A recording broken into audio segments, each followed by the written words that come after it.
because of anti-fever medicines. The first anti-fever medicine that you give to a child triggers or prone for febrile fits later on.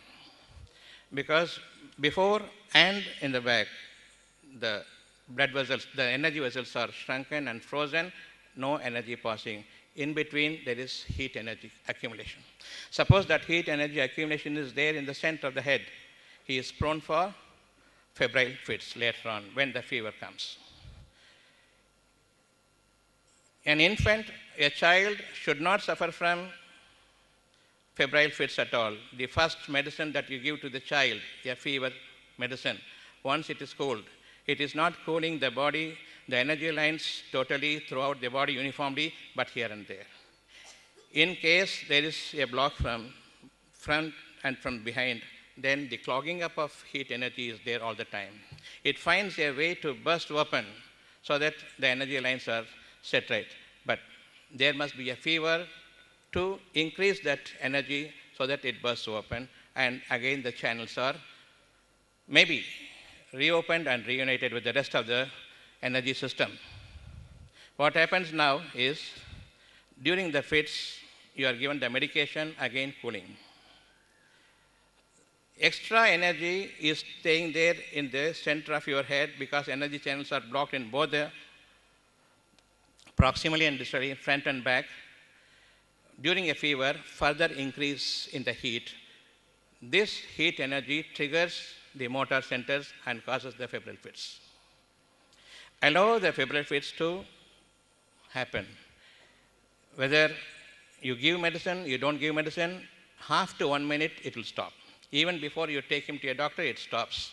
You may be thinking doctor is giving some injection and he is saved. No way. Stay at home. Even before taking to the doctor, the fits stop. But we don't tell the patients. We know it pretty well. Don't come to me. A fits is a good process towards cure, and the clogging up of energy will be released during a set of bouts of fits. And during the fever, never give the anti-fever medicine or anti-epileptic pills. Don't give. Don't give sedation to the patient. It gives much more intense future grand mal epilepsy. The whole body will be throwing into fits. Finally, it must become a status epilepticus, non-unstoppable. You go to the ICU, possibly you will die your death there miserably. I'm not saying fact, I'm not saying statistics. As Dr. B.M. Hegde has said, all the statistics are fraud. We know it pretty well. The moment you write it on paper, it is not absolute. It is half-hearted. It doesn't have any sense. My knowledge has to improve. It doesn't stay in one single condition. It has to improve.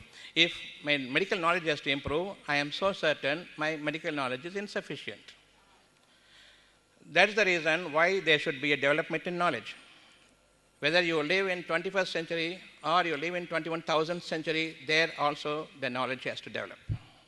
Believe in the unseen development. Don't believe in what is visible. Believe in the wisdom. Don't believe in the knowledge. Knowledge is what is existing. Wisdom is what is to be converted into knowledge from the wisdom. Wisdom is unseen. Knowledge is visible. Knowledge is not quite enough for me for my survival and successful life. What I require is the wish that is wisdom, surrounded by the wisdom. Wisdom is unseen. The wish is wisdom.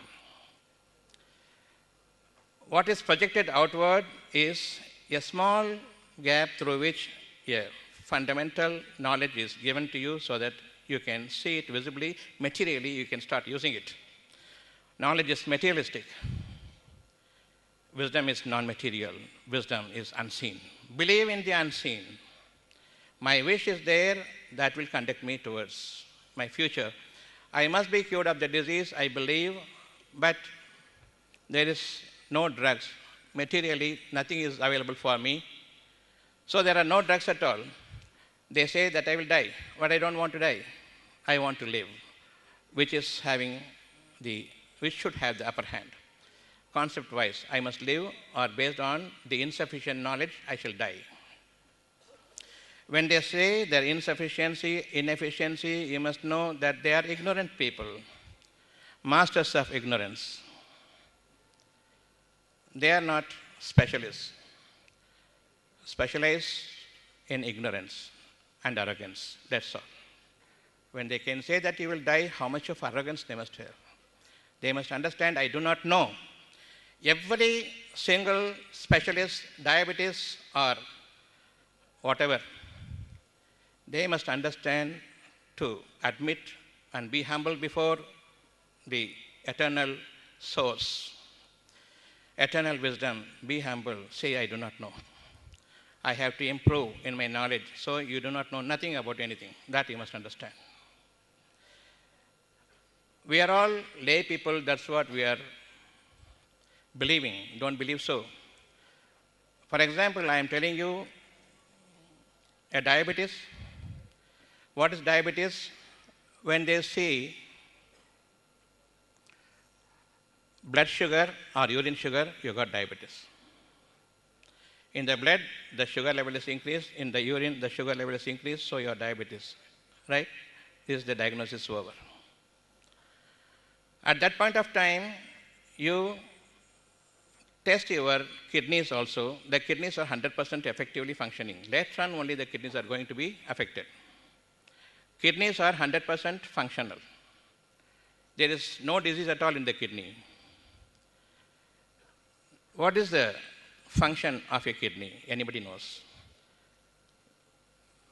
Remove the waste from the blood stream and throw it out through the urinary bladder. That is the function of kidney. Whatever is there as waste in your bloodstream, pick it up, throw it out. 100% effectively, normally functioning kidney will remove only the waste. It will not remove what is a food substance inside the running stream of blood. We understand, this is our common understanding, this is our common concept, and this is the truth. 100% efficient and normally functioning kidney can remove only the waste from the bloodstream. You do a total body scanner, you do all the tests necessary to assess the function of the kidney. Functioning of kidney is 100% effective. There is no abnormality in the functioning of the kidney. Now you find in the urine a sugar. It is a bad sugar, it is a waste one, or it is a nutritive one. Reversely, you can see if 100% effectively functioning kidney, if it throws out a portion of your sugar, that means if it is qualitatively poor sugar or qualitatively the best sugar that you can utilize. It is the qualitatively very, very bad sugar, poisonous sugar. As you see in your cholesterol, the good cholesterol and bad cholesterol, in sugar also there is good sugar and bad sugar. Quality is important, not the quantity. The moment I take my food, instantly the sugar content is assessed by the pancreas. The moment it enters my stomach, instantly a portion, the quality of the sugar is assessed by the pancreas. It is taken up, the energy is taken up to the pancreas and it is assessed. Kidneys also come into force that this sugar should not be utilized by the body. This sugar cannot be utilized by the body because this is a bad sugar. Sugar is the ultimate energy for my activities, both mentally and physically. In this instance, we strongly commit to understand. Thereafter, we will not be wavering. What my mind teaches me far superior than what the book teaches me. Because the book is knowledge, my mind is wisdom. Prefer to stay with the wisdom, prefer to stay with the pondering, reflecting on whatever I hear before I am allowing the energy, the knowledge to the heart. Don't get your heart unnecessarily disturbed by the knowledge that you see, by the knowledge that you hear, the knowledge that you feel, taste, or whatever.